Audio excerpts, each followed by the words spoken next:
Assalamualaikum semuanya. Apa kabar kalian? Semoga dalam keadaan sehat dan dilancarkan rezekinya oleh Allah. Amin ya robbal alamin. Suatu hari, berita tentang ular raksasa yang mengancam kota Abu Nawas menyebar dengan cepat. Warga kota hidup dalam ketakutan, dan para pemimpin memanggil Abu Nawas untuk membantu mengatasi masalah ini. Abu Nawas datang dengan santai, melihat ular raksasa yang memangsa hewan ternak dan menakuti penduduk. Tanpa rasa takut, Abu Nawas mendekati ular tersebut yang berada di tengah jalan. Warga kota yang khawatir bertanya, "Abu Nawas, apa yang akan kau lakukan? Ular itu sangat besar dan berbahaya." Abu Nawas dengan senyum tenang di wajahnya berkata, "Tenang saja teman-teman, saya punya cara untuk menundukkan ular ini." Ia lalu berjongkok di depan ular sambil memperhatikan gerak-geriknya. Sementara warga kota menyaksikan dengan bingung. Abu Nawas mulai berbicara dengan ular itu seolah-olah mereka adalah teman lama. "Hei ular raksasa, apa kabarmu? Sudah lama sekali tidak bertemu. Bagaimana dengan keluargamu di gua besar itu?" Warga kota semakin heran mendengar ucapan Abu Nawas. Namun secara mengejutkan, ular raksasa merespon dengan perlahan dan mengangguk-angguk seolah-olah mereka sedang berbincang-bincang santai. Abu Nawas kemudian berbicara kepada warga kota. "Ternyata ular ini adalah teman lama saya. Dia sedang mencari makanan karena keluarganya di gua sedang lapar. Saya yakin kita bisa mencari solusi yang baik untuk semua pihak." Warga kota yang terkejut dan lega mendengar penjelasan Abu Nawas, lalu memberikan makanan untuk keluarga ular di gua tersebut, sehingga ular raksasa itu tidak lagi mencari mangsa di kota. Kisah selanjutnya. Alkisah, suatu hari Abu Nawas sedang bepergian ke suatu tempat karena ada suatu urusan. Di dalam perjalanannya, ia melihat seorang pemuda yang hendak melompat dari sebuah jembatan. Kemudian Abu Nawas menghampiri pemuda tersebut sambil berteriak, "Jangan melompat dari tempat itu." Setelah sampai ke jembatan di mana pemuda tersebut berada, Abu Nawas langsung melontarkan pertanyaan. "Mengapa di usiamu yang begitu muda berpikir untuk terjun ke dalam air yang sangat dingin itu?" tanya Abu Nawas. "Karena bosan hidup," jawab pemuda tersebut. Tentu saja jawaban dari pemuda tersebut tidak bisa diterima oleh Abu Nawas begitu saja. Maka Abu Nawas pun kembali berkata, "Anak muda, dengarkan saya. Jika kamu terjun ke sungai itu, saya harus terjun juga menyusulmu untuk menyelamatkanmu. Air itu dingin sekali. Saya baru saja sembuh dari radang paru-paru. Tahu maksud saya bisa mati. Saya mempunyai istri dan anak. Apakah kamu mau hidup dengan beban pikiran seperti ini?" ujar Abu Nawas. "Tentu saja tidak," jawab pemuda itu kepada Abu Nawas. "Maka dengarkan saya, jadilah orang baik-baik, bertobatlah, dan Allah akan mengampunimu. Pulanglah. Nah, dalam kesendirianmu dan di rumah yang sepi itu, gantunglah dirimu," ujar Abu Nawas seraya balik kanan pergi. Setelah mendengarkan perkataan Abu Nawas, pemuda itu membatalkan niatnya untuk bunuh diri dan kembali pulang ke rumahnya. Dalam perjalanan selanjutnya, Abu Nawas didatangi oleh seorang laki-laki bejat. Tanpa basa-basi, laki-laki tersebut langsung menanyakan sesuatu kepada Abu Nawas. "Wahai Abu Nawas, aku ingin sekali memiliki kemampuan melihat setan. Apa kau bisa mengajariku bagaimana cara melihatnya?" tanya laki-laki bejat tersebut. "Tentu bisa, tepat sekali kau bertemu denganku," jawab Abu Nawas mengiyakan permintaan laki-laki itu. "Kalau begitu, tunjukkan kepadaku," ujar laki-laki tersebut kepada Abu Nawas. "Itu mudah sekali. Apa kau mempunyai cermin di rumah?" kata Abu Nawas. Tentu saja punya, wahai Abu Nawas, jawab laki-laki itu kembali. Kemudian Abu Nawas pun memberitahukan cara melihat wujud setan kepada laki-laki bejat tersebut. Jadi begini caranya, pandangi cerminmu betul-betul. Tidak butuh waktu lama, kau akan melihat wujud setan yang ingin kau ketahui. Jelas Abu Nawas. Pemuda itu yang mengetahui maksud dari perkataan Abu Nawas hanya bisa tertawa terpingkal-pingkal. Kisah selanjutnya. Suatu malam, Abu Nawas sedang berjalan di sebuah padang pasir. Tiba-tiba, dia dihadapkan oleh seorang jin yang sangat kuat dan bijaksana. Jin tersebut menyatakan bahwa dia dapat memberikan 3 keinginan kepada Abu Nawas. Tetapi dengan syarat bahwa setelah 3 keinginan tersebut terpenuhi, Abu Nawas harus memberikan nyawanya kepada jin tersebut. Abu Nawas meskipun cerdik, merasa khawatir dengan syarat tersebut. Namun dia menerima tawaran jin tersebut dan memberikan 3 keinginan. Keinginan pertama Abu Nawas adalah memiliki kekuasaan yang setara dengan raja. Keinginan kedua adalah memiliki harta yang melimpah. Dan keinginan ketiga adalah memiliki kekuatan untuk mengendalikan waktu. Setiap keinginan Abu Nawas segera terpenuhi, dan dia hidup dalam kemewahan dan kekuasaan. Namun setelah beberapa waktu, Abu Nawas merasa takut akan dekatnya saat untuk memberikan nyawanya kepada jin tersebut. Dengan kecerdikannya, Abu Nawas merencanakan pertemuan terakhir dengan jin di tepi sungai. Dia membawa sebotol anggur dan pura-pura mabuk. Ketika jin datang, Abu Nawas pun berkata, "Sebelum aku memberikan nyawaku, mari kita minum bersama sebagai perpisahan." Jin tersebut setuju dan mereka minum bersama. Abu Nawas terus memberikan pujian kepada jin tentang kebijaksanaannya. Jin yang merasa senang dengan pujian tersebut akhirnya jatuh mabuk. Saat jin tertidur, Abu Nawas mengikatnya dengan rantai yang sebelumnya disiapkan. Ketika jin sadar, dia menyadari bahwa dia telah tertipu. Abu Nawas dengan cepat mengucapkan 3 kalimat Bismillah dan menyuruh jin kembali ke tempat asalnya. Dengan kecerdikan Abu Nawas, dia berhasil melepaskan diri dari perjanjian berbahaya dengan jin dan memenangkan pertarungan tanpa kehilangan nyawanya. Kisah selanjutnya. Suatu hari Abu Nawas menghadapi seekor ular di jalan. Alih-alih ketakutan, Abu Nawas malah berbicara dengan ular itu. "Apa kabar, saudara ular? Mengapa kamu di sini?" Ular itu menjawab, "Aku lapar, Abu Nawas. Aku ingin makan." Tanpa ragu, Abu Nawas berkata, "Tentu, saudara, tapi kamu harus membayar pajak untuk melewati jalan ini." Ular itu pun kaget. "Pajak? Bagaimana aku bisa membayar pajak?" Abu Nawas dengan serius menjawab, "Caranya sangat mudah, saudara. Bayarlah dengan bulu-bulumu. Semakin banyak, semakin baik."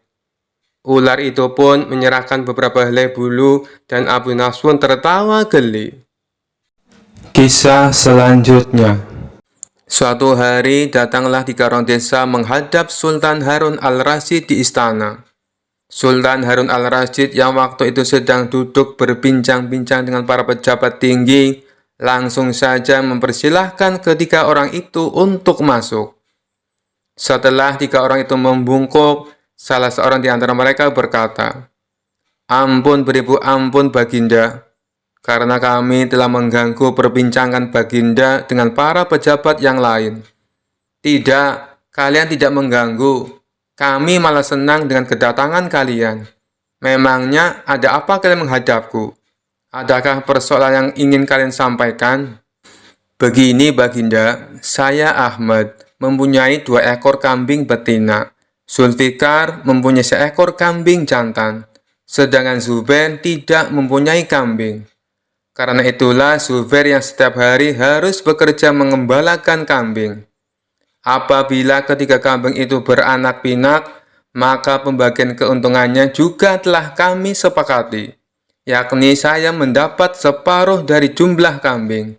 Zulfikar memperoleh sepertiga dari jumlah kambing, sedangkan Zubair yang mengembala dan merawatnya mendapat bagian seperdelapannya, terang Ahmad. Lantas, apakah kambing itu sekarang telah beranak pinak? Tanya Baginda Raja. Benar Baginda, ketiga kambing itu sekarang sudah berjumlah menjadi 23 ekor. Karena itu kami sekarang ingin membaginya sesuai dengan kesepakatan kami dulu. Tapi ternyata kami kesulitan untuk membaginya. Karena itulah kami ke sini ingin memohon pertolongan Baginda Raja, terang Ahmad. Membagi 23 ekor kambing sesuai perjanjian tentu tidak mudah.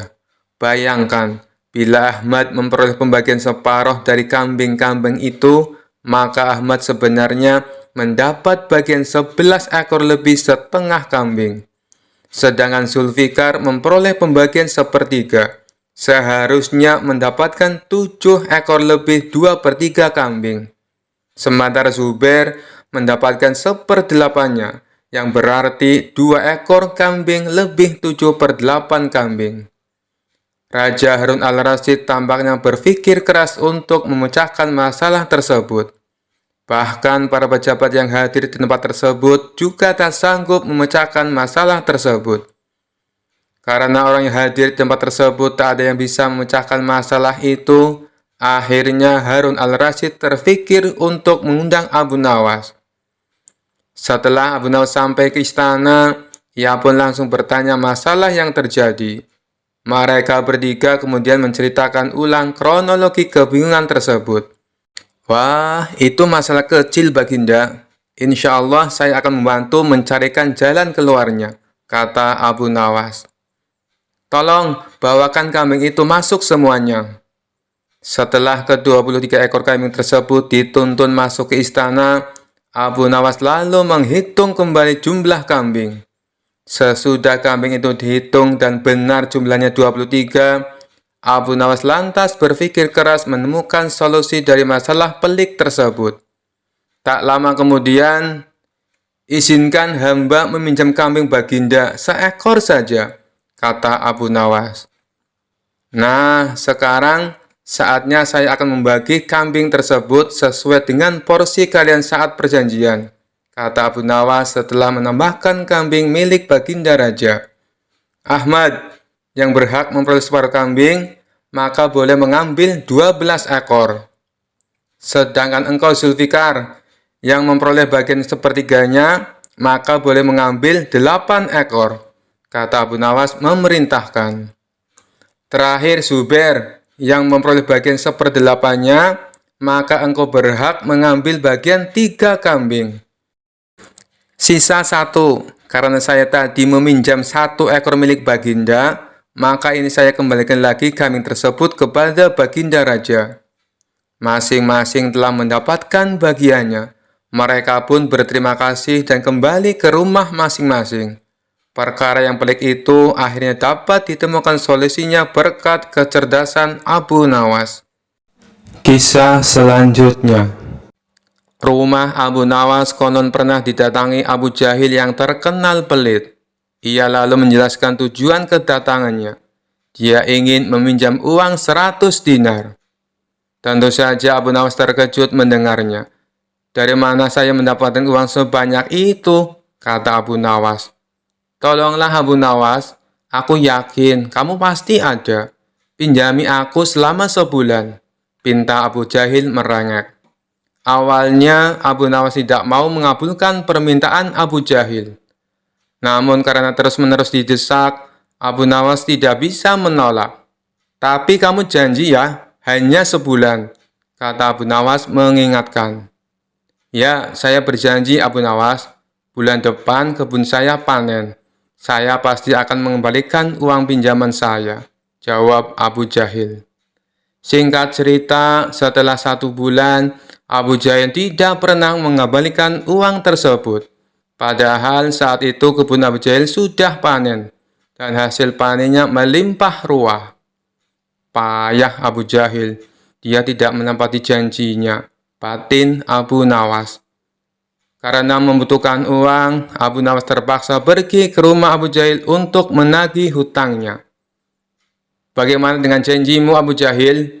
Katanya kamu akan mengembalikan uang itu dalam waktu sebulan, kata Abu Nawas. Abu Jahil menjawab bahwa dia tidak bisa membayar hutangnya. Ia beralasan bahwa uang hasil kebunnya digunakan untuk mengobati saudaranya yang sedang sakit. Jangan khawatir Abu Nawas, saya pasti akan membayar bulan depan, kata Abu Jahil. Mendengar jawaban Abu Jahil, Abu Nawas sangat kecewa. Akhirnya, dia pulang tanpa membawa uang sepeser pun. Beberapa hari kemudian, Abu Nawas mendengar kabar bahwa Abu Jahil sering mengundang teman-temannya untuk berpesta di rumahnya. Mendengar hal tersebut, Abu Nawas menjadi emosi. Kurang ajar, katanya dia kekurangan uang, tetapi dia malah sering mengadakan pesta, gerutu Abu Nawas. Abu Jahil pasti tidak akan membayar hutangnya, karena 1000 alasan. Akhirnya Abu Nawas mendapat ide untuk mengerjai Abu Jahil. Keesokan harinya, Abu Nawas pergi ke desa seberang untuk menemui sahabatnya. Dia mulai menyusun strategi dan meminta bantuan seorang teman. Setelah strateginya matang, Abu Nawas segera mendatangi rumah Abu Jahil. "Mengapa kamu ke sini, Abu Nawas? Aku kan sudah bilang, jika mengembalikan uangnya itu bulan depan," kata Abu Jahil. "Jangan salah paham Abu Jahil, aku ke sini bukan untuk menagih hutang. Aku ingin mengajakmu bertemu orang pintar," jawab Abu Nawas. "Memangnya ada perlu apa?" tanya Abu Jahil penasaran. "Ini Abu Jahil, di desa seberang katanya ada dukun pesugihan yang bisa membuat kita kaya. Aku ingin mencobanya ke sana," jawab Abu Nawas. "Benarkah? Baiklah Abu Nawas, aku ikut. Aku juga ingin kaya," kata Abu Jahil kegirangan mendengar adanya tawaran dukun pesugihan itu. Singkat cerita, Abu Nawas dan Abu Jahil tiba di rumah dukun pesugihan tersebut. Setelah memanggil keduanya, dukun itu bertanya, "Apa yang kamu lakukan di sini?" Abu Nawas kemudian mengutarakan keinginannya agar ia ingin kaya tanpa bekerja. "Ah, itu mudah, tapi ada syaratnya," kata sang dukun. "Apa syaratnya?" tanya Abu Nawas. "Syaratnya harus ada yang dikorbankan.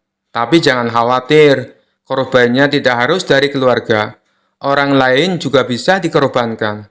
Tapi orang lain itu adalah orang yang terkait dengan hartamu," jawab sang dukun. "Apa maksudmu? Aku tidak mengerti," tanya Abu Nawas lagi. "Ya, misalnya siapapun yang berhutang uang kepadamu, orang itu dapat digunakan sebagai korban, meskipun dia bukan anggota keluargamu," jawab sang dukun. "Bagaimana jika orang itu tidak mau?"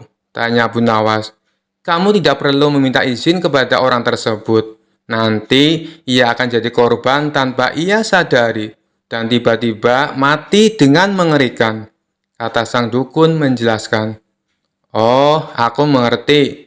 Baiklah, aku setuju," jawab Abu Nawas sambil memandang Abu Jahil. Abu Jahil yang merasa dikorbankan langsung gemetaran. Dukun itu kemudian mengajari Abu Nawas mantra sebagai ritual. Tengah malam, setelah kembali dari rumah sang dukun, Abu Nawas berkata di tengah jalan, "Abu Jahil, kamu tidak perlu mengembalikan hutang yang 100 dinar. Saya ikhlas." Mendengar hal itu, Abu Jahil langsung ketakutan. "Jangan Abu Nawas, saya akan mengembalikan uang kamu nanti. Tepatnya saat sampai di rumah saya. Nanti akan segera aku kembalikan," kata Abu Jahil dengan ketakutan. "Bukankah kamu kemarin mengatakan bahwa kamu kehabisan uang?" kode Abu Nawas. "Saya masih punya banyak uang, Abu Nawas. Aku sengaja berbohong padamu," kata Abu Jahil. Akhirnya Abu Jahil segera mengembalikan uang pinjamannya kepada Abu Nawas di hari itu juga, sejumlah uang 100 dinar. Setelah diselidiki, terungkap bahwa dukun yang didatangi Abu Nawas dan Abu Jahil adalah sahabat Abu Nawas. Taktik ini sengaja diatur oleh Abu Nawas dan kawannya tersebut, agar Abu Jahil segera melunasi hutangnya. Kisah selanjutnya. Suatu hari Baginda Raja dilanda masalah yang membuatnya tidak bisa tidur. Sedangkan masalah yang dihadapinya hanya Baginda Raja sendiri yang tahu. Meskipun Baginda Raja banyak masalah, namun ia sengaja merahasiakannya dari orang-orang sekitar, baik kepada penasihat istana maupun Abu Nawas selaku sahabatnya tempat berkeluh kesah. Padahal sejatinya Baginda Raja ingin rasanya melupakan masalah yang menimpanya. Kalaupun bisa lari menghindar, tentulah ia akan melakukannya. Tapi kenyataannya, permasalahan yang dihadapi terasa seperti mengikutinya kemanapun Baginda Raja pergi. Sejak saat itu, Baginda Raja sering terlihat melamun seorang diri. Kemudian penasihat istana mendekati Baginda Raja. "Maaf Paduka yang mulia, hamba perhatikan belakangan ini Paduka terlihat murung. Hamba khawatir Paduka nanti jatuh sakit. Adakah sesuatu yang Paduka pikirkan?" tanya penasehat istana. "Tidak ada apa-apa, aku baik-baik saja.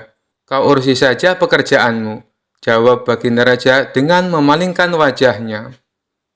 Penasehat istana pun hanya terdiam. Ia merasakan gelagat bahwa Baginda Raja sedang dilanda masalah besar.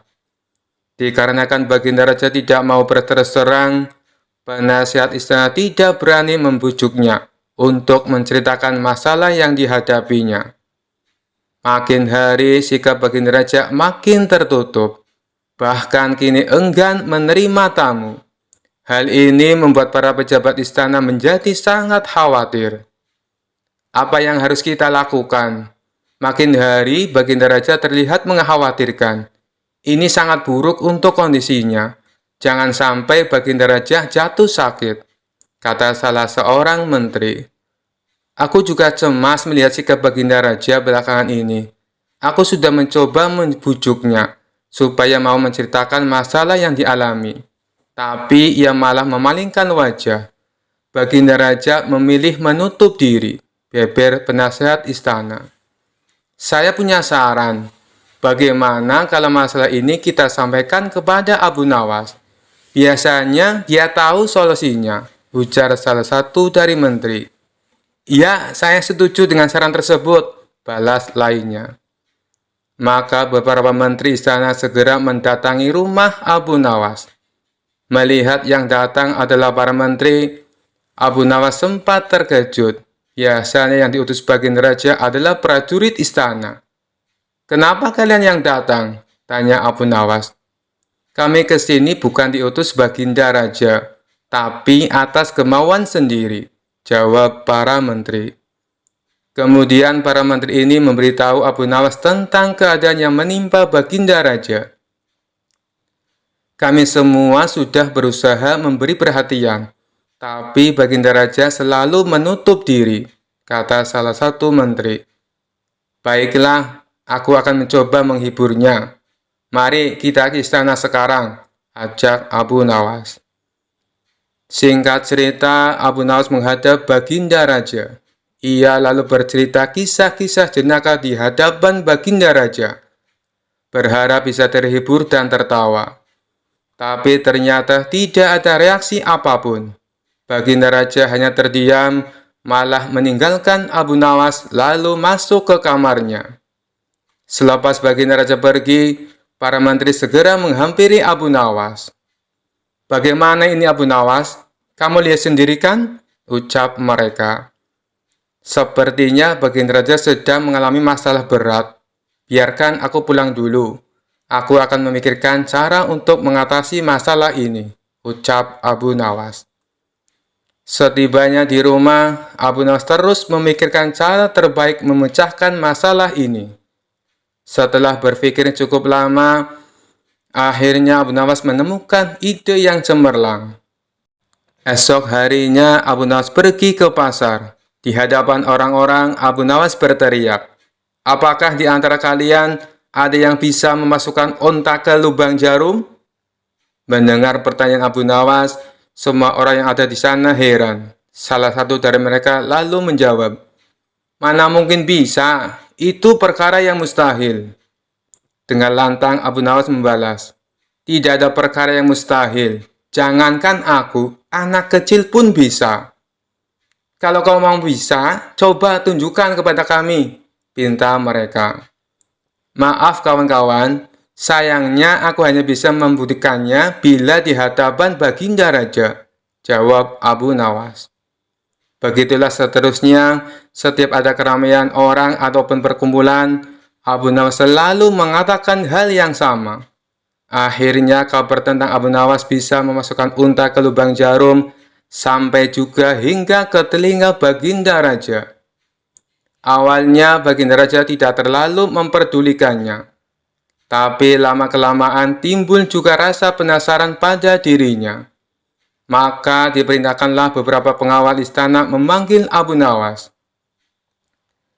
"Tuan Abu Nawas, Anda diperintah Paduka untuk datang ke istana," ucap seorang prajurit. "Benarkah?" tanya Abu Nawas memastikan. "Benar Tuan Abu Nawas," jawab dia. "Rencanaku akhirnya berhasil," pikir Abu Nawas.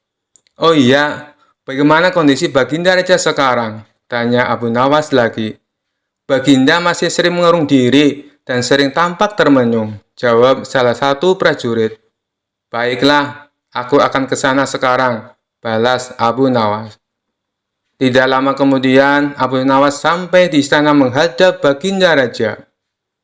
"Wahai Abu Nawas, aku dengar kau bisa memasukkan seekor unta ke lubang jarum. Kau bersedia membuktikannya bila di hadapanku. Benarkah itu?" tanya Baginda Raja. "Benar Paduka yang mulia," jawab Abu Nawas. "Bagaimana mungkin? Aku rasa itu perkara yang mustahil," balas Baginda Raja. "Di dunia ini tidak ada yang mustahil, Paduka," ujar Abu Nawas. "Baiklah, sekarang coba kau buktikan," perintah Baginda Raja. "Caranya mudah, Paduka. Kita tinggal membuat jarum yang lubangnya lebih besar daripada seekor unta.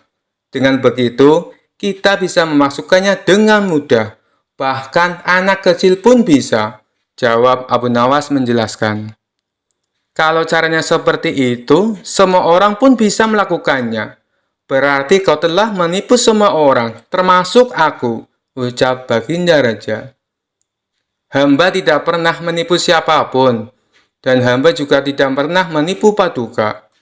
Hamba tidak pernah mengatakan bahwa jarum hamba yang maksud adalah jarum kecil," balas Abu Nawas. "Iya, itu benar. Tapi apa maksud dari pernyataanmu ini?" tanya Baginda Raja. "Hamba hanya ingin mengatakan bahwa ada hikmah dari pernyataan ini," jawab Abu Nawas. "Hikmah? Hikmah dari mana?" tanya Baginda Raja heran. "Bukankah tadinya Baginda Raja tidak percaya kalau hamba bisa memasukkan unta ke lubang jarum? Tapi setelah hamba jelaskan, Baginda Raja baru mempercayainya. Begitu juga dengan permasalahan yang sedang kita hadapi. Sebesar apapun masalah, sebesar apapun bebannya, tapi kalau hati kita lebih besar, hati kita lebih luas saat menghadapinya, maka semua masalah akan terasa lebih ringan. Itulah gambaran seekor unta bila dimasukkan ke lubang jarum. Sepintas saat kita menghadapinya, pasti itu mustahil dilakukan.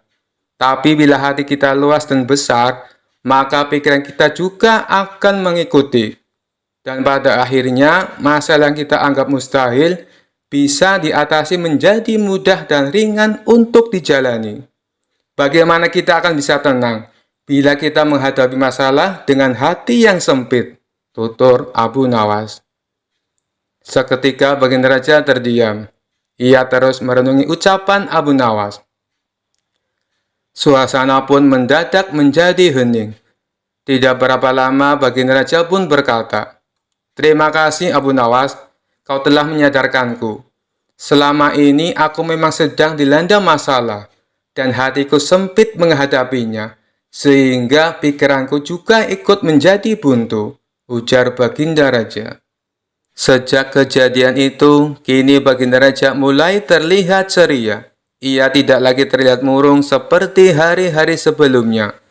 Permasalahan bukanlah hal untuk dilamunkan, melainkan dihadapi dengan hati yang besar, maka akan tercipta solusi dari sebuah pemikiran yang jernih.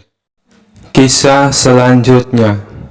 Pada suatu hari, Baginda Raja Harun al-Rasyid tersenyum sendiri, manakala mendapati ayam betinanya bertelur. Beliau memanggil pengawal agar mengumumkan kepada rakyat bahwa kerajaan mengadakan sayembara untuk umum. Sayembara itu berupa pertanyaan yang mudah, tetapi memerlukan jawaban yang tepat dan masuk akal. Barang siapa yang bisa menjawab pertanyaan itu akan mendapatkan imbalan yang amat menggiurkan, 1 pundi penuh uang emas. Tetapi bila tidak bisa menjawab, maka akan mendapatkan hukuman, undian yang berisiko. Pada kondisi yang susah begini, sayembara seperti itu mengundang banyak peminat. Sayang beribu sayang, karena hukuman yang berat bila gagal menjawab, maka para peminat itu hanya bisa menelan air liur saja. Pundi-pundi uang emas itu sungguh memikat. Namun apa daya otak diragukan kecerdasannya.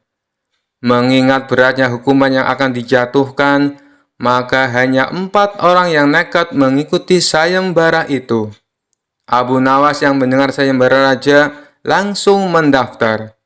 Dia menjadi salah satu dari 4 orang itu. Aturan main sayembara itu ada 2. Pertama, jawaban harus masuk akal. Kedua, peserta harus mampu menjawab sanggahan dari Baginda Raja sendiri. Pada hari yang telah ditetapkan, para peserta sudah siap di depan panggung. Penonton pun berjubel. Mereka ingin menyaksikan siapa yang beruntung akan mendapatkan pundi-pundi uang emas itu. Baginda Raja duduk di atas panggung. Beliau memanggil peserta pertama. Peserta pertama maju dengan tubuh gemetar. Baginda Raja bertanya, manakah yang lebih dahulu, telur atau ayam? Telur, jawab peserta pertama. Apa alasannya? Tanya Baginda Raja. Bila ayam lebih dahulu, itu tidak mungkin, karena ayam berasal dari telur, kata peserta pertama menjelaskan. Kalau begitu, siapa yang mengerami telur itu? Sanggah Baginda Raja. Peserta pertama pucat pasi, wajahnya mendadak berubah putih seperti kertas. Ia tidak bisa menjawab. Tanpa ampun ia dimasukkan ke dalam penjara. Kemudian peserta kedua maju dan berkata, Paduka yang mulia, sebenarnya telur dan ayam tercipta dalam waktu yang bersamaan. Bagaimana bisa bersamaan? Tanya Baginda Raja. Bila ayam lebih dahulu, itu tidak mungkin, karena ayam berasal dari telur. Bila telur lebih dahulu, itu juga tidak mungkin, karena telur tidak bisa menetas tanpa dierami, kata peserta kedua dengan mantap. Bukankah ayam betina bisa bertelur tanpa ayam jantan? Sanggah Baginda Raja memojokkan. Peserta kedua bingung, ia pun dijebloskan ke dalam penjara. Lalu giliran peserta ketiga, ia berkata, Tuanku yang mulia, sebenarnya ayam tercipta lebih dahulu daripada telur. Sebutkan alasanmu, kata Baginda Raja. Menurut hamba, yang pertama tercipta adalah ayam betina, kata peserta ketiga meyakinkan. Lalu, bagaimana ayam betina bisa beranak pinak seperti sekarang, sedangkan ayam jantan tidak ada? Tanya Baginda Raja memancing. Ayam betina bisa bertelur tanpa ayam jantan. Telur diirami sendiri, lalu menetas dan menurunkan anak ayam jantan. Kemudian menjadi ayam jantan dewasa dan mengawini induknya sendiri. Peserta ketiga berusaha menjelaskan. Bagaimana bila ayam betina mati sebelum ayam jantan yang sudah dewasa sempat mengawininya? Peserta ketiga pun tidak bisa menjawab sanggahan baginda raja. Ia pun dimasukkan ke dalam penjara. Kini tiba giliran Abu Nawas. Ia berkata, "Yang pasti adalah telur dulu, baru ayam." "Coba terangkan secara logis," kata baginda raja ingin tahu. "Ayam bisa mengenal telur. Sebaliknya, telur tidak mengenal ayam," kata Abu Nawas singkat. Agak lama baginda raja merenung. Kali ini baginda raja tidak menyanggah alasan Abu Nawas. Penonton pun bersorak, Abu Nawas berhak atas hadiah pundi-pundi uang emas itu. Kisah selanjutnya. Mungkin yang kita tahu selama ini, Abu Nawas dikenal sebagai tokoh sufi yang nyeleneh dari kota Baghdad. Namun ternyata dia juga adalah seorang ulama sufi yang sangat menguasai ilmu agama. Di sela-sela kesibukannya bolak-balik ke istana, Abu Nawas selalu menyempatkan waktu untuk mengajar murid-muridnya. Ia juga sering kedatangan tamu yang bertujuan hanya untuk bertanya tentang masalah agama. Suatu ketika, saat Abu Nawas sedang mengajar, datanglah seorang tamu pertama menghadap Abu Nawas. "Wahai Tuan Abu Nawas, manakah yang lebih utama? Orang yang mengerjakan dosa-dosa besar atau orang yang mengerjakan dosa-dosa kecil?" Abu Nawas menjawab, "Yang lebih utama adalah orang yang mengerjakan dosa-dosa kecil." "Mengapa demikian, wahai Tuan Abu Nawas?" tanya tamu itu kembali. "Sebab lebih mudah diampuni oleh Tuhan," balas Abu Nawas. Tamu pertama itu pun merasa puas dengan jawaban Abu Nawas, karena sejatinya ia yakin memang seperti itu. Selanjutnya datang tamu kedua menemui Abu Nawas. Ia juga menanyakan persoalan yang sama. "Wahai Tuan Abu Nawas, manakah yang lebih utama? Orang yang mengerjakan dosa-dosa besar atau orang yang mengerjakan dosa-dosa kecil?" Abu Nawas menjawab, "Orang yang tidak mengerjakan keduanya." "Mengapa demikian, wahai Tuan Abu Nawas?" tanya tamu itu kembali. "Dengan tidak mengerjakan keduanya, tentu tidak memerlukan pengampunan dari Tuhan," jawab Abu Nawas. Tamu kedua itu pun bisa menerima dan memahami atas jawaban Abu Nawas itu. Tidak lama berselang, datang tamu ketiga menemui Abu Nawas. Tamu tersebut juga menanyakan hal yang sama. "Wahai Tuan Abu Nawas, manakah yang lebih utama? Orang yang mengerjakan dosa-dosa besar atau orang yang mengerjakan dosa-dosa kecil?" Abu Nawas menjawab, "Orang yang mengerjakan dosa-dosa besar." "Mengapa demikian, wahai Tuan Abu Nawas?" tanya tamu itu kembali. "Sebab pengampunan Allah kepada hambanya sebanding dengan besarnya dosa hamba itu," jawab Abu Nawas. Mendengar jawaban Abu Nawas membuat tamu ketiga ini puas. Ia pun lalu pamit pulang. Ternyata selama Abu Nawas menerima ketiga tamu tersebut, ada salah satu muridnya yang selalu memperhatikan percakapan antara Abu Nawas dan tamu-tamunya itu. Sang murid merasa bingung dengan jawaban gurunya. Kenapa satu pertanyaan yang sama, tapi jawabannya berbeda-beda? Karena merasa penasaran, ia pun memberanikan diri menanyakan hal itu kepada Abu Nawas selaku gurunya. "Wahai Tuan Guru, saya perhatikan dari awal, kenapa Tuan Guru memberikan jawaban yang berbeda? Padahal ketiga tamu tadi menanyakan persoalan yang sama." Abu Nawas hanya tersenyum mendengar pertanyaan muridnya itu. Ia pun lalu menjelaskan, "Wahai anakku, manusia itu dibagi menjadi 3 tingkatan. Tingkatan yang pertama adalah tingkatan mata.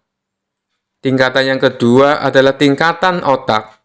Dan tingkatan yang terakhir atau tingkatan yang ketiga adalah tingkatan hati. Adapun tamu yang pertama datang tadi, tingkatannya adalah tingkatan mata." "Wahai Tuan Guru, tingkatan mata itu apa?" tanya si murid penasaran. Abu Nawas menjelaskan, tingkatan mata ibarat anak kecil yang melihat bintang di langit. Ia mengatakan bintang itu kecil, karena ia melihatnya hanya menggunakan mata. Sedangkan tamu kedua yang datang tadi, tingkatannya adalah tingkatan otak. Tingkatan otak? Apa itu tingkatan otak, wahai Tuan Guru? Tanya si murid kembali. Tingkatan otak ibarat orang pandai yang melihat bintang. Ia pasti akan mengatakan bintang itu besar, karena ia memang memiliki pengetahuan, jawab Abu Nawas. Dan tamu yang terakhir datang tadi atau tamu yang ketiga, dia tingkatannya adalah tingkatan hati, lanjut Abu Nawas.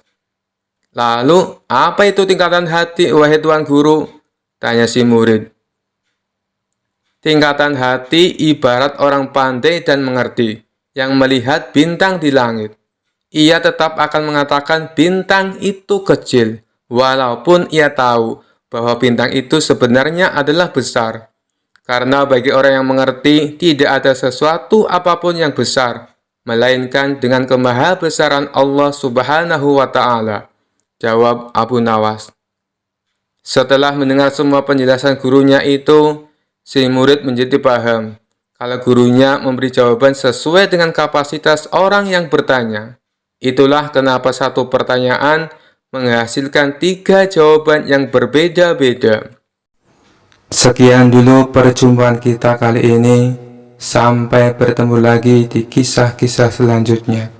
Terima kasih yang sudah subscribe dan setia menonton channel ini. Wassalamualaikum warahmatullahi wabarakatuh.